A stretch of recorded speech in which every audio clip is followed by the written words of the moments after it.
Any preferred method or recommended placement for miking drums? Yes. So there's a guy here that I found out today that he works here, sort of a hero of mine named Lynn Fuston. And he's going to teach a mic class today, so I don't want to spend a lot of time on it. But what you can see happening up here with overheads, this is a technique called ORTF, stands for Office of Radio and Television in France. They came up with this spacing method that gives you good stereo compatibility and good mono compatibility. So in this application, to me, that's a good technique. I use it at my church because we're sending a stereo over, the overheads are in stereo to the broadcast and through RPA, which happens to be stereo. But there's also lots of places in our church where the PA is mono. So the lobby feed, the cry room, whatever. And your PA might be a mono PA, which is perfectly fine. Our PA is stereo, but I don't really pan anything that's not a really good copy left and right. So I'll pan effects, I'll pan keyboards, hard left and right to get stereo spread, but I don't pan toms. I don't put the hi-hat on the left and the ride cymbal on the right or anything like that. The reason for that is if I pan tom 1 over here and floor tom over here so that you see him play those directions, these people over here will hear lots of rack tom and no floor tom, and vice versa, right? Same with guitars or panning vocals, things like that. Again, if you can make it work, that's great, but keep that in mind. So that's why I do ORTF. The other thing I do here is you see how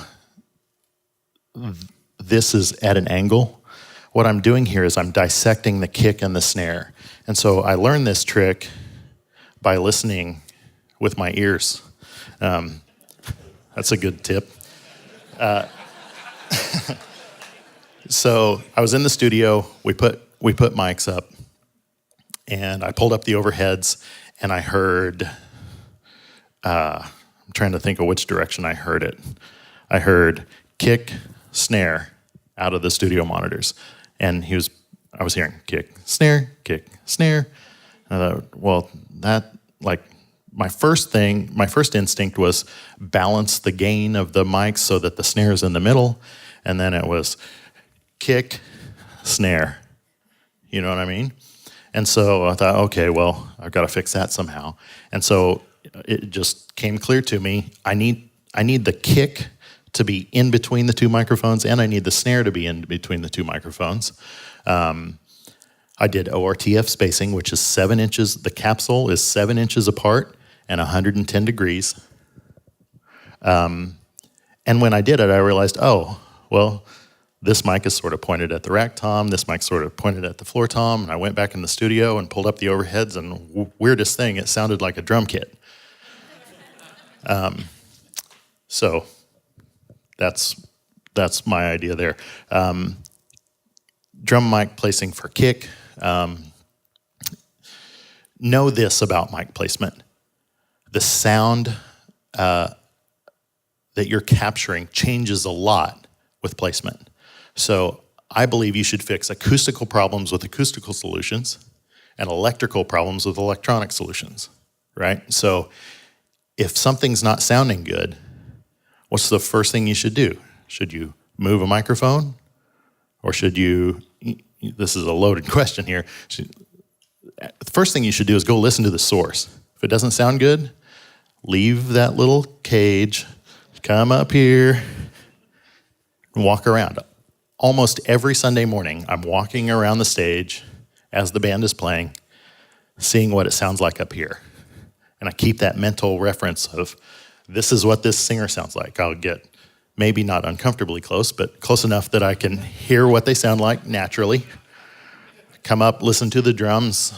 Okay, that's what the snare sounds like. get that mental image in my head and then go back to the console and try to recreate that. So moving a microphone completely changes the way something sounds through the PA. So before I give you, always put your kick mic like this and always put your snare mic like this. Get them in front of the instrument, leave a little space, don't get them too close. And, with the drums, for example, the closer you get it, the more overtones you're probably going to hear. So give it a little room to breathe and then move it and find out what sounds better. Try the snare mic like this, try the snare mic like this. Put the kick mic inside the drum, pull it out of the drum.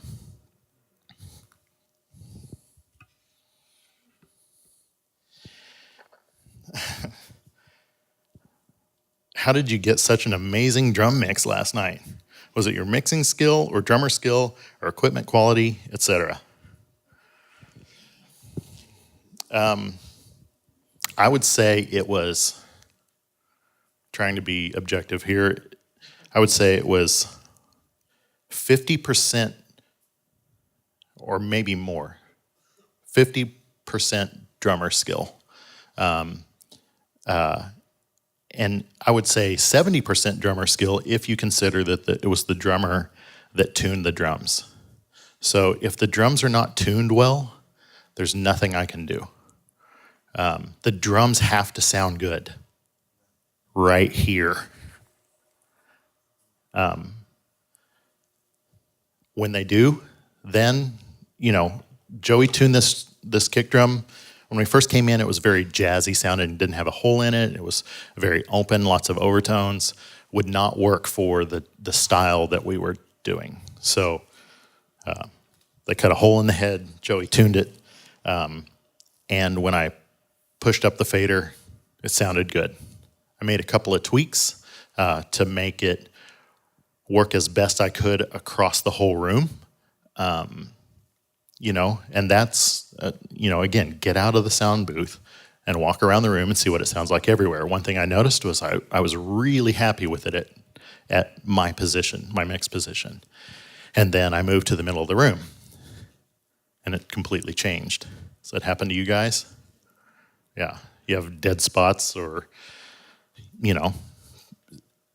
even really well-designed PAs don't always work as well as you might think, because the room is such a challenging aspect of sound. If we talk about the signal flow of a sound system, what's the first thing in the room? Me. Yeah, that's the right answer. The source is the first thing in the chain, then microphone, maybe cables, console, out to processing equipment like EQs and compressors and limiters, amplifiers, speakers, and then the final component is the room. The room affects it a lot. So, to answer that question, it's a little bit of all of it, but the source has to sound good for me to make it sound good.